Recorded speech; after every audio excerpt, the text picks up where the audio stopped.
안녕하세요. 소리의 가치입니다. 구독과 좋아요, 알림 설정 부탁드려요. 오늘의 사연 시작할게요. 안녕하세요. 결혼 8년 차고 6살, 4살 딸을 하나씩 키우고 있는 딸 둘 애기 엄마입니다. 남편은 저보다 3살 많은 30대 후반인데 정말 이런 표현 쓰면 안 되지만 꼰대 중에 꼰대예요. 남편과의 수많은 답답한 일이 있어 속이 터져서 글을 씁니다. 첫 번째, 친정 부모님에 대한 호칭. 저희 집은 저랑 여동생 두 자매입니다. 여동생도 결혼했고요. 남편은 저희 엄마 아빠를 호칭해 하거나 부를 때 꼭 장모님, 장인어른 이렇게 해요. 이에 반해 제부는 아버님, 어머님 이렇게 친근하게 부르거든요. 그래서 저희 남편 없을 때 언젠가 엄마가 그러시더라고요. 우리 둘째 사위는 너무 살갑고 첫째 사위는 너무 진중하다. 그래서 제가 집에 가서 말했거든요. 우리 부모님한테 장모님, 장인어른 이렇게 불러야 하냐고요. 그냥 아버님, 어머님 하면 안 되냐고 그랬더니 장모님을 장모님이라 부르는 게 더 나은 거지. 그걸 왜 어머님이라고 해? 이러더라고요. 네, 물론 고쳐지지 않았고 아직도 저희 부모님은 저희 남편을 좀 어려워해요. 남편이 술도 안 먹어서 같이 밥을 먹어도 남편은 묵묵히 듣고만 있는 편이에요. 그리고 명절이나 무슨 날에 저희 친정에 가면 제부는 우리 아빠랑 술 한잔 먹고 잠자는데 저희 남편은 아빠 차 세차하고 오거나 부모님 사시는 단독주택 청소나 집수리 같은 거 해요. 최근에는 페인트 칠했고요. 네, 잘하는 건 아는데 그 호칭만 좀 고쳐주면 더 칭찬받을 텐데 갑갑해요. 두 번째, 자당 춘부장. 이 말 아시는 분 계신가요? 저는 결혼 전에 몰랐던 말인데 친구나 지인 어머니는 자당, 아버지는 춘부장이라고 부르는 거랍니다. 그래서 친구나 지인한테 안부 물을 때 꼭 자당은 안녕하시지? 뭐 이런 식으로 안부를 물어요. 무슨 조선시대 사극도 아니고. 그나마 그전부터 이 말을 써와서 남편 친구나 지인들은 다 알아듣기는 하는데 그냥 제가 뭐라 하거든요. 꼰대도 아니고 그냥 어머니 잘 지내시지? 이렇게 하는 게 좀 더 낫지 않겠냐고요. 그래도 안 고쳐집니다. 세 번째, 24절기. 남편은 24절기를 다 따집니다. 이번 주 수요일은 춘분이네. 벌써 춘분이야. 어쩐지 날이 좀 따뜻해지더라. 뭐 이런 식으로 말만 하면 좋죠. 동지면 팥죽은 기본이고 단오되면 단오제 하는 곳 놀러 가는 것과 창포풀 사다가 집에서 머리도 감아요. 물론 제가 뭐라고 하죠. 요즘 나오는 샴푸가 100번 낫다고요. 그래도 꿋꿋이 감아요. 1년에 한 번 이런 날 아니면 언제 이런 거 해보냐고 하네요. 정월대보름에 나물 9가지 해서 밥 먹고 부럼. 부럼 다들 아시죠? 아는데 안 쓰는 말. 부럼도 까먹어요. 아무튼 1년 내내 자체 이벤트로 엄청 바쁜 사람입니다. 샴푸하니 생각나는데 남편은 다른 남자들은 한 달에 한 번 가는 미용실을 한 달에 2번 갑니다. 네 번째, 일본 불매. 이건 좀 뭐랄까 정치적인 그런 걸로 보일 수 있어서 쓰긴 좀 그런데 약간의 예를 들면 어떤 물건을 사려는데 그 물건이 일본 브랜드 쇼핑 쪽 물건이 더 싸도 그거 안 사요.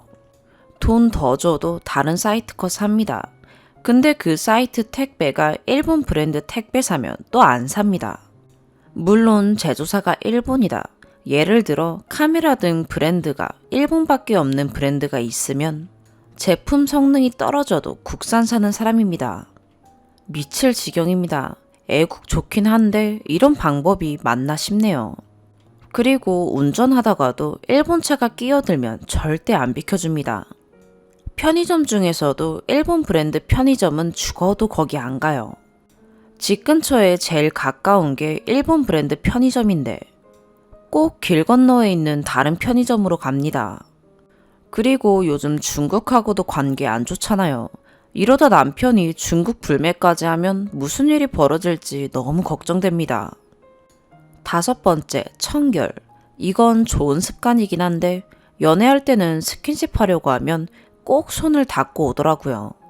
자기 손이 더러워서 이 손으로 제 볼 만지면 안 된다고 하면서요. 그때는 콩깍지가 씌어서 날 아껴주는구나 했어요. 물론 코로나 시국에 손 많이 씻으면 좋죠. 덕분에 애들도 남편 따라 손 잘 씻거든요. 문제는 밤에 잠자리 하고 나서 너무 빨리 샤워하러 가요. 결혼 8년 차니 뭐 사랑한다 이런 말까지는 못 들어도 무슨 몸에 뭐 묻은 사람 마냥 한 번 안아주고 나서 먼저 씻으러 가면 제 기분이 참 묘해집니다. 그리고 남편 특징 중에 하나인데 이건 저한테는 이득인 습관입니다.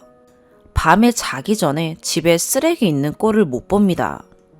저녁 먹고 애들 씻기고 재우고 자기 직전에 집안 쓰레기 싹 버리고 옵니다.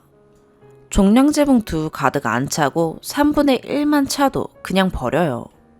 그래서 저희 집은 10리터짜리 봉투만 씁니다. 음식물 쓰레기도 재활용도 다 한밤중에 자기 전에 꼭 버리고 옵니다. 뭐 안 씻고 속옷도 잘 안 갈아입는 남편들 얘기 듣다 보면 이건 좋긴 한데 유난스러워서 말이죠. 6번째, 규칙적인 생활. 이건 진짜 제가 제일 못 참는 겁니다. 남편은 본인의 일상이 흐트러지는 걸 제일 싫어해요. 예를 들면 퇴근하고 집에 오면 7시, 그러면 8시까지 밥을 먹고 치워야 합니다. 그리고 1시간 동안 애들이랑 놀아주다가 9시에 재우고 그 뒤엔 11시까지 책 읽고 일기라고 쓰긴 그렇고 그냥 하루 메모 정도 간단히 하고 자거든요. 근데 애 키우는 집에서 이런 게 되나요? 갑자기 애라도 아프면 어떡해요? 하지만 다행히도 애들에 있어선 관대해서 괜찮은데 문제는 오늘 같은 주말이에요. 하루 루틴이 정해져 있어요. 첫째 주 토요일은 시댁 방문, 일요일은 집 대청소, 둘째 주 토요일은 친정 방문, 일요일은 집 이불 침대 커버 빨래, 셋째 주 토요일은 애들하고 놀러 가기, 일요일은 세차, 넷째 주 토요일, 일요일은 본인 취미. 뭐 이런 식으로 보내는데 둘째, 셋째 주 일요일이라고 청소 안 하는 것도 아니에요. 저랑 애들 늦잠 자는 방 빼놓고는 일요일 아침은 청소 다 해놓고 나머지 일과를 합니다. 그리고 제가 제일 싫어하는 건 냉장고 청소입니다. 저도 전업이 아니다 보니 냉장고가 어떻게 깔끔하겠어요. 매주 금요일 저녁에 장 보러 가기 전에 냉장고 있는 물건을 싹 빼요. 처음엔 진짜 미치는 줄 알았어요. 그래서 유통기한 임박한 거는 한쪽으로 빼놓고 그날 저녁에 처리하는 식으로 합니다. 뭐 아무튼 그런 식으로 냉장고를 관리하니 저희 집 냉동고는 장을 봐오지 않는 한 그 흔한 전이나 고등어 하나 없네요. 전쟁 나서 마트 닫으면 우리 집은 쫄쫄 굶을 거예요. 7번째, 안전에 대한 강박. 이건 뭐 남이 봤을 때 유별나다 정도니 이해합니다만 저희 집에는 방마다 소화기가 있고 베란다에는 방독면이 8개나 있습니다. 8번째, 제사. 진짜 이것까지 속 썩였으면 이혼했을 텐데 그나마 이건 시부모님이 안 지내시니 그나마 괜찮습니다. 남편 조부모님 기일 되면 남편 혼자 가거나 딸내미한테 바람 쐬러 가자 하면서 큰애랑 둘이 다녀와요. 그나마 제일 다행이죠. 아무튼 이런 점들이 있는데 남편은 언제쯤 좀 여유로워질지 그냥 이런 집도 있으니 지금 소파에 누워있는 남편들 보면서 저희 집 남편보단 낫네 하시길 바래요. 진짜 너무 빡세요. 추가, 어제 글 써놓고 깜빡 잊고 있었는데 출근길에 보니 댓글이 너무 많아 놀랬습니다. 대부분 남편을 옹호하고 제가 남편에 비해 부족하다는 댓글이 많아서 더 놀랬네요. 저를 옹호해달라고 쓴 글은 아니었고 그저 이런 사람도 있다 이런 식이었어요. 몇 가지 사례를 더 들어도 여러분도 잘 참고 좋은 남편이다 라고 생각하실 수 있을지 적어볼게요. 추가 1. 맞춤법. 남편은 맞춤법에도 약간 강박이 있어요. 카톡 보낼 때나 말을 할 때도 항상 신경 써서 보내요. 남들처럼 이응이응 한번 한 적이 없고 꼭 응 알겠어 이렇게 마침표까지 꼭 찍어서 단문을 보내요. 그리고 사람들 많이 쓰는 줄임말 이런 것도 잘 안 쓰고 제가 써도 이해를 못하니 남편에게는 말 그대로 쓰게 돼요. 그래서 애들과도 말할 때 좀 말이 안 통할 때가 있어요. 남편이 회사에서도 팀장을 맡고 있고 남편 운동 모임에서도 총무를 하고 있어서 단톡에 공지사항이나 뭐 암튼 이런저런 거 올리거나 할 때도 연습장에다가 본인이 쭉 써놓고 몇 번을 고치고 그걸 또 맞춤법 검사까지 해서 올려요. 네, 본인 자유이긴 하죠. 그러다 보니 남편과 톡을 할 때도 이게 맞춤법이 맞나, 엄마로서인가 이런 거 검색해보고 저도 모르게 마침표까지 찍는 습관이 생겼어요. 물론 좋은 습관이긴 한데 친구들은 마침표 찍는 제 톡이 조금 차갑게 느껴질 때도 있다고 하네요. 다시 한번 말하지만 남편은 이런 걸 강요하지 않는데 눈치가 보여서 제 스스로 이런 걸 고치게 됩니다. 추가 2. 집 상태. 저희 집은 항상 시어머니가 오시던 저희 엄마가 오시던 준비가 되어 있는 상태입니다. 즉, 딸들이 거실에서 노는 장난감 몇 개 널브러져 있는 것 빼고는 집이 진짜 깔끔해요. 누가 봐도 1분이면 다 치울 수 있는 상태입니다. 남편은 집이 지저분하면 치우자 이런 말도 안 하고 자기 혼자 슬슬 치워요. 이게 되게 은근히 스트레스예요. 같이 치우자, 청소하자 말하면 좋은데 그냥 아무 내색 없이 치우니 저도 좀 쉬려고 누워있다가도 남편이 치우기 시작하면 저도 따라 일어나서 치웁니다. 어디 외출할 때도 집 싹 치워야 해요. 집 널브러진 상태로 어디 가본 적 한 번도 없어요. 우리 딸들 낳으러 갈 때도 며칠 전부터 남편이 짐 미리 다 싸놓고 그러고 있다가 병원 갔어요. 설거지는 또 어떻고요. 남편이 집 청소를 다 하고 있다 보니 제가 음식 만드는 거랑 설거지는 제가 해요. 제가 음식 만들고 있으면 남편이 나와서 상 차리고 같이 밥 먹으면 설거지는 제가 하죠. 그런데 그럴 때 있잖아요. TV 보거나 뭐 좀 더 중요한 일이 있을 때 등 바로 하기 싫을 때요. 그러면 또 남편이 혼자 가서 슬슬 해요. 그러면 저는 또 TV 보다 말고 하던 일 그만하고 제가 한다고 해요. 그러면 남편은 그러죠. 이미 손 젖었으니 자기가 한다고요. 그러면 이게 스트레스가 되는 거예요. 그리고 욕실. 여러분은 샤워하시고 얼만큼 욕실 정리하고 나오시나요? 거울이랑 세면대에 물 한번 쓱 뿌리고 수채구멍에 머리카락 정도만 치우시지 않나요? 남편은 거기에다가 유리창 닦을 때 쓰는 뽀드득 소리 나는 막대 있죠. 그거 2개 욕실에 걸어놓고 하나로는 유리 쓱 밀고 다른 하나로는 바닥 싹 밀고 나와요. 남편이 그러고 나오는데 저는 안 하나요? 그럼 저도 따라해서 스트레스를 받는 거예요. 시키지 않는데 눈치 보여서 하는 거죠. 딸내미들이야 재밌다고 하지만 저는 스트레스예요. 빨래도 얼마 전에 건조기 사기 전까지만 해도 남편은 빨래 널고 대충 몇 시간 계산해서 쓱 걷어요. 일요일 아침에 세탁기 돌려서 오후에 걷고 본인 와이셔츠 다리미로 다려놓고 구두 닦는 게 남편의 일요일 오후 루틴 중에 하나입니다. 절대로 어떤 경우에도 빨래가 건조대에서 1박 2일을 지낸 적이 없습니다. 추가 3. 자당, 춘부장을 넘어선 어휘력과 상식. 이건 남편이 책을 너무 많이 읽어서 그런 거라 좋은 거긴 한데 줄임말과 유행어를 모르는 대신 남편은 진짜 모르는 옛날 말이 없어요. 유아인 씨 나왔던 영화에서 어이가 없네. 이거 다들 알고 계셨었나요? 네, 저는 알고 있었어요. 남편이 몇 번 말해줬었거든요. 어이는 맷돌의 손잡이라서 맷돌을 갈러 갔는데 어이가 없으면 어떻겠냐. 그래서 어이가 없다는 말이 생긴 거다.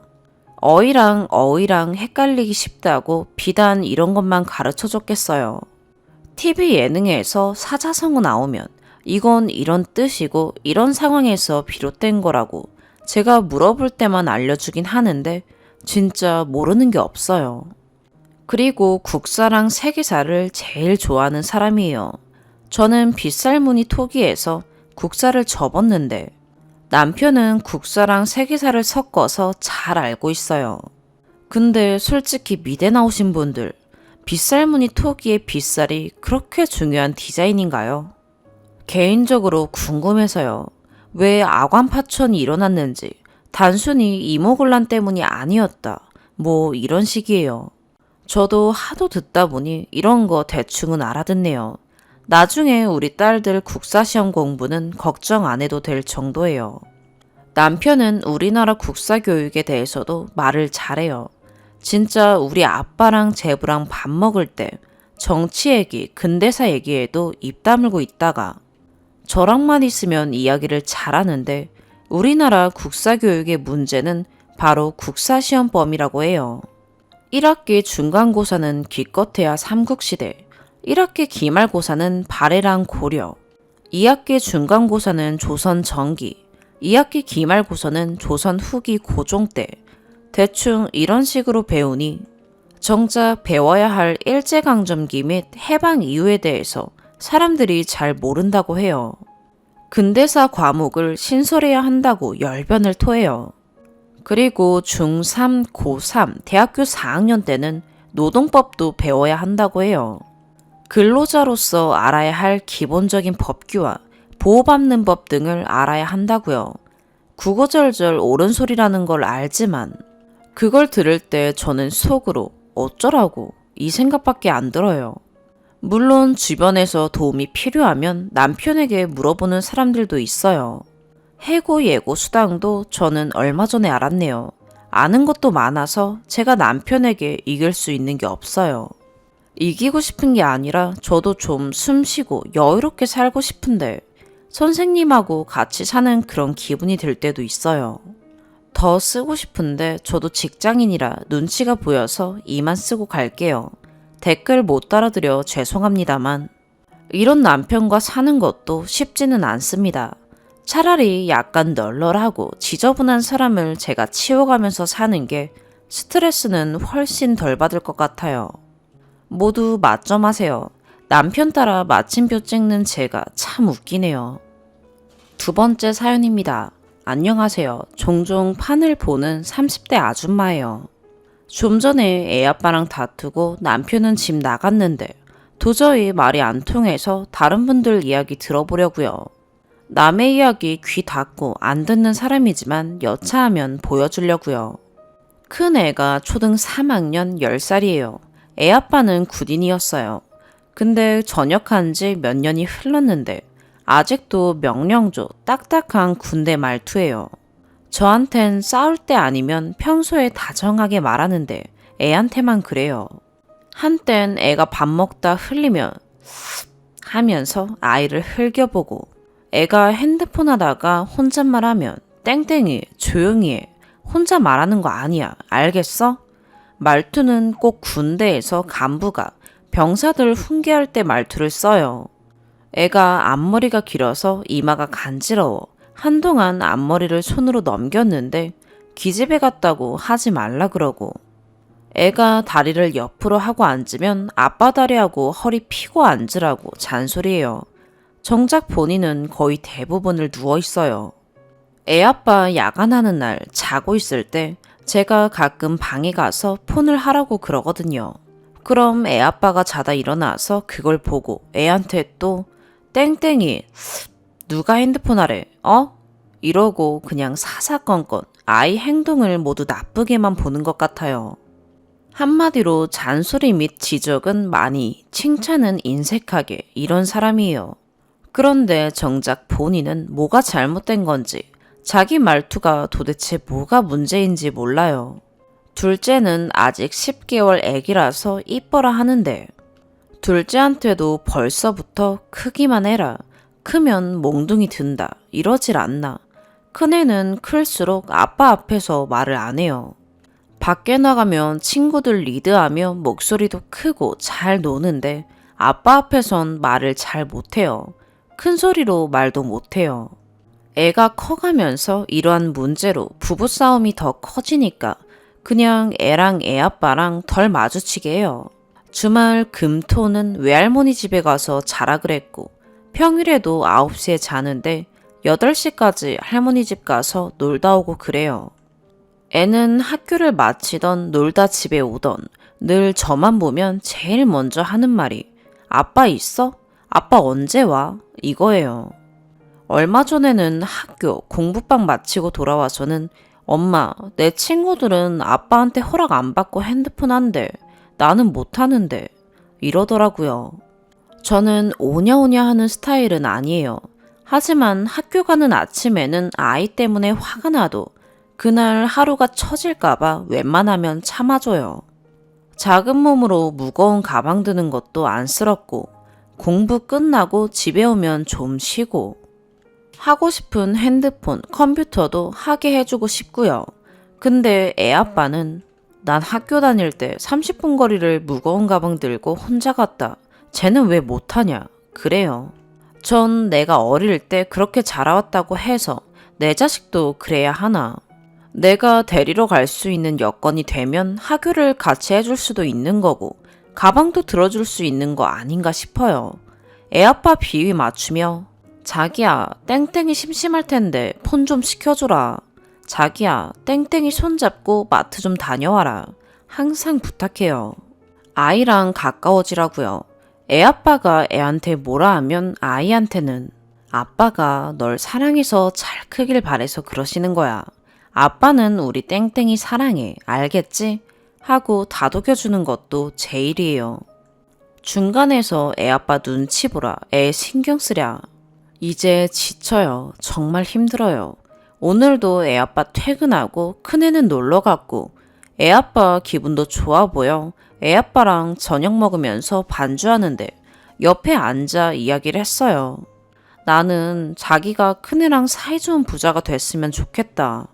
다른 집 애들은 아빠한테 존댓말 하면서도 아빠한테 할 말 다 하고 장난도 치고 재미나게 지내지 않느냐.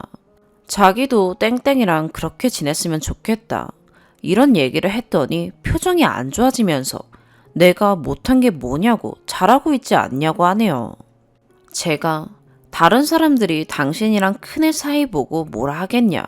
다정한 맛도 없고 애한테 지적만 하는데 그랬더니 다른 사람들을 왜 신경 쓰냐고 난리네요. 저러다 애 커서 사춘기 되면 당신한테 대들거나 엇나가면 어쩌냐니까 그럴 일 절대 없대요. 당신이 어떻게 확신하냐니까 일어나지도 않은 미래 일을 왜 지금 걱정하냐고 내가 뭘 잘못했냐고 하네요. 잘못했다고 하는 말이 아니라 잘 살아보자고 당신이 부족한 부분에 대해서 이렇게 해보자고 이야기를 하는 거였다. 기분 나빴다면 미안하다. 그치만 그 뜻은 아니었다. 당신은 다른 사람들 돈이나 직업에 대한 말은 그렇게 잘 들으면서 왜 내가 애들 문제로 하는 말은 제대로 듣지도 않고 먼 미래 이야기라고 지금 걱정하지 말라고 그러냐. 저러다 애 엇나가면 우리가 잘 살 수 있겠냐. 당신이 어른이고 아빠니까 조금만 아이를 이해하고 다른 아빠들처럼 조금만 다정해 줄 수 없냐. 이렇게 따지니 끝까지 자기가 뭘 잘못했냐고만 하네요. 결국 언성이 높아지고 애아빠는 저랑 안 살겠다고 화내면서 쌍시옷 들어가는 욕을 제게 퍼부으며 나갈 준비를 하더라고요. 그러면서 저보고 돈을 막 쓰네, 사고 싶은 걸 다 사네 하면서 별 그지 같은 말들을 했어요. 참 진짜 대체 내가 뭘 막 쓴다는 건지. 경제적인 이야기도 하자면 끝이 없어서 제목에 맞는 이야기만 할게요. 싸우면 입버릇처럼 헤어지자 그러고 집 나가니 저도 이제 지쳐요. 애아빠 나가고 제 지갑 보니 월급 들어오는 통장, 체크카드 들고 나갔네요. 돈 얘기하더니 네가 얼마나 잘 사나 두고 보자 하고는 돈 들어있는 카드 들고 나가버리네요. 싸우기만 하면 저렇게 내 돈 하면서 카드 들고 나가요. 내일 비 온다 그래서 큰애 학교도 멀어서 차량으로 등교시키려 했는데 돈 들고 나가서 택시도 못 타고 아침부터 친정엄마한테 차 빌리러 가야 할 것 같네요. 다른 아빠들도 아들들한테 이렇게 하나요?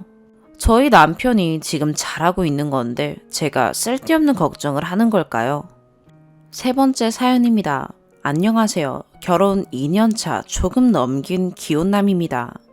다름이 아니고 아내가 하는 행동에 대해서 얘기를 하고 싶어서 글을 씁니다. 정말 주관적인 감정 없이 사실을 기초로 적어볼게요. 그리고 이건 제가 아내에게 서운한 점만 적은 거고 아내가 저한테 서운한 점은 이유 적어보겠습니다. 일단 아내 친구들부터 얘기해야 할 것 같아요. 아내는 대기업에 다니는데 특히 남자 동기 3명과 엄청 친했어요. 결혼 전부터요. 근데 그 남자 동기 3명과의 단톡방이 있는데 여기서 오고 가는 얘기들이 참 마음에 들지 않습니다. 남자 동기들이 자기 여친 가슴 사진 찍어서 올리고 소개팅하는 여자 얼굴 평가하고 노골적으로 관계 얘기도 엄청 하고요.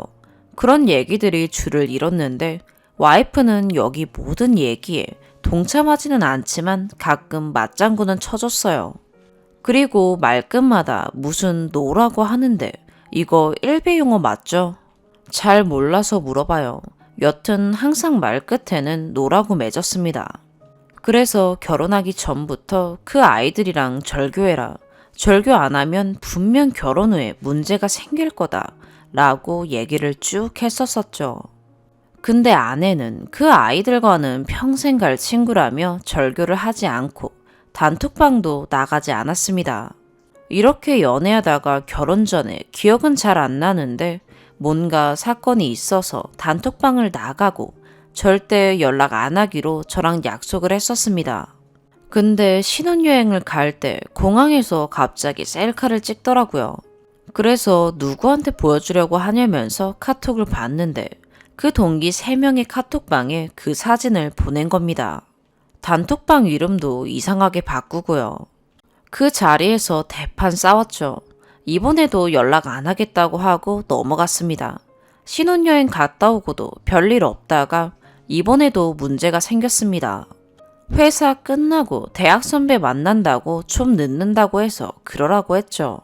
그런데 밤 12시가 지나도록 연락이 없는 겁니다. 그래서 만난다는 식당에 찾아가 봤는데 문은 닫혔고 눈이 와서 밖은 춥고 연락도 안 되고 회사부터 집 가는 도로에서 자고 있나 싶어서 몇 번이나 왔다 갔다 하면서 엄청 찾다가 도저히 안 돼서 집에 가면서 실종 신고를 했어요. 그런데 집 앞 경찰서에서 연락이 왔어요. 택시에다가 토했다고요. 경찰서 가서 택시를 마무리 짓고 기분이 쎄해서 아내 핸드폰을 봤죠. 그 동기 3명과 술을 마신 겁니다. 또 엄청 싸웠어요. 이번에도 연락 안 하겠다고 하고 넘어갔습니다. 그렇게 또 시간이 흘러가서 봄쯤에 와이프 생일 주간에 대학생 후배들이랑 MT를 다녀온답니다. 대학생 후배들은 저도 결혼 전후로 봐왔던 사이기 때문에 갔다 오라고 했죠. 이때는 몰랐습니다. 다들 예상했다시피 그 동기 3명과 MT를 다녀온 것입니다. 어떻게 알았냐면 제가 아내 MT 갔다 온 이후에 이틀 워크숍을 갔는데 아내가 대학교 후배랑 집 앞에서 술 한잔 한다고 합디다. 그래서 가라고 했죠. 그런데 또 연락이 되질 않는 겁니다. 술집에 전화해서 아내 찾아서 바꿔달라고 했고 아내는 집에 간다고 했어요. 그리고 아내한테 대학교 후배 바꿔달라고 했죠. 그래서 바꿔줬는데 제가 아는 대학교 후배 목소리가 아니었던 거예요. 기분이 쎄했죠. 일단 아내는 제가 워크숍에 나와 있어서 장인어른한테 전화해서 집에 데려다 달라고 하고 그 대학교 후배한테는 욕 한 사발 해주고 워크숍에서 왔습니다. 오자마자 아내 카톡 확인했습니다.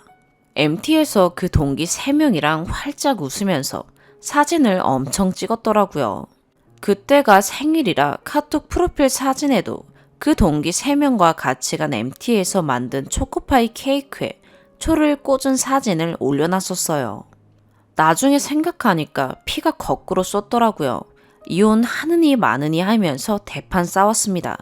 일단 1년간의 유예기간을 준다고 했습니다. 이번에도 또 넘어갔습니다. 이제는 진짜 중요한 얘기입니다. 사실만을 얘기할게요. 일단 아내는 MT를 갔다가 온 날 저와 잠자리를 요구했습니다. 저는 자다가 깨서 거절을 하였지요. 이후 열흘 정도 후에 잠자리를 가졌습니다. 애가 생겼습니다. 근데 날짜를 계산해보면 너무 애매한 거예요. 제 아이가 맞을 확률이 높긴 높은데 확률이 높은 뿐인 거죠. 다 얘기를 했습니다. 내 아이가 아닐 가능성도 있다고요. 나중에 친자 확인하겠다고요. 그러다 이번에 아내가 결혼식을 갔다 와서 설거지도 안 하고 집안 청소도 안 했다고 엄청 화를 내는 겁니다. 전 애를 보느라 못했다고 했죠. 그래도 자기는 애 보면서 집안일 다 한다 라고 하더라고요. 솔직히 말해서 집안일 7, 80%는 제가 다 했습니다. 100일까지 손에 물 묻히면 안 된다고 하고 무거운 것도 들면 안 된다고 해서요. 아내가 집안일 하는 건 자기가 먹은 설거지 몇 개, 빨래 넣는 거, 부직포로 거실 한 바퀴 도는 거 그 정도예요. 뭐 이건 개인 시각차가 있겠죠. 이건 중요하지 않습니다. 저는 그 말을 듣고 너무 화가 나서 회사 가려고 가방 들고 나왔는데 아내가 설거지 해놓고 가라고 쫓아 나오더라고요. 그래서 집에 가서 설거지랑 방 닦고 회사 가는데 전화가 왔습니다. 이혼하자고 설거지 안 하는 남자랑 못 살겠다고 애는 저보고 보라고요. 일단 알았다고 하고 회사 왔는데 카톡을 하더라고요. 뭐 제가 게으르다는 내용이 절반이었어요. 그리고 아이에 관해서 한 얘기가 있는데 평일 돌아오는 대로 고아원 보낼 거라고 하더라고요. 그래서 전 절대 얘한테는 아기 맡기지 말아야겠다고 생각했죠. 그래서 회사에서 밤새고 아침에 집에 가서 애 뺏어서 재우고 저희 부모님 집에 가려고 짐 싸고 있는데 자기가 애를 키울 거라고 고아원 안 보낼 거라고 하더라고요. 애를 협박 도구로 쓴 게 어이가 없더라고요. 그렇게 실랑이를 하다가 자기가 애 밥 먹인다고 해서 제가 분유 먹인다고 해도 안 된다고 하면서 아기를 데리고 가더라고요. 이렇게 일단 지금까지의 사건 내용입니다. 어떻게 생각하시나요? 일단 저는 친자를 떠나서 아이 낳고 너무 귀엽고 예뻐서 내 아이가 아니고를 떠나서 무조건 내가 키워야겠다는 생각은 하고 있어요. 오늘의 사연 여기까지입니다. 구독과 좋아요, 알림 설정 부탁드려요. 시청해주셔서 감사합니다.